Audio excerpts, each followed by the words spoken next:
আজকের রান্না হচ্ছে মুসুর ডালের বড়া ভাজা।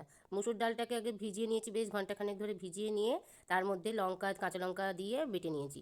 ওই বাটার মধ্যে দিয়েছি পেঁয়াজ কুচি, কালো জিরে, নুন, হলুদ আর ধনেপাতা। ওই দিয়ে মেখে ভালো করে মেখে নিয়েছি। মেখে নিয়ে এবার গরম কড়ায় তেল দিয়ে তার মধ্যে তেলটা যেই গরম হয়ে গেছে তার মধ্যে দিয়ে দিচ্ছি একটু একটু করে বড়ার আকারে মুসুর ডালের বড়াগুলো। এই বড়াগুলো ভাজা হয়ে গেলে এক পিঠ হয়ে গেলে আর এক পিঠ উলটপালট করে দেবো। এই বড়াগুলো খেতে খুবই মুখরোচক খাবার আর খুব ভালো লাগে। এই যে এক পিঠ হয়ে গেছে, এবার আর এক পিঠ উলটপালট করে ভেজে নেবো। দু পিঠ ভালো করে ভেজে নিয়ে বেশ একটু কড়া কড়া হবে, লালচে লালচে পোড়া পোড়া একটু লালচে লালচে হবে। এই যে হয়ে গেল। এবার এই গরম গরম এবার আমি তুলে নেবো। এইটাকে তুলে নিয়ে গরম গরম পরিবেশন করে দেবো চায়ের সাথে। সন্ধেবেলা দারুণ একটা খাবার। ভালো লাগলে শেয়ার করবেন আর লাইক করবেন আর আমার পাশে থাকবেন। আর কেমন লাগছে রান্না সেগুলো বলবেন। এই যে এবার তুলে নেবো, এই একটা একটা করে তুলে নেব, নিয়ে রেখে দেবো সার্ভিংয়েতে দিয়ে। তারপর এটাকে পরিবেশন করব গরম চায়ের সাথে। নমস্কার, ভালো থাকবেন, ভালো রাখবেন।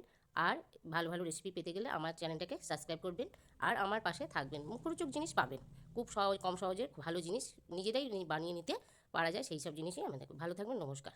আর আমার চ্যানেল দেখতে থাকবেন।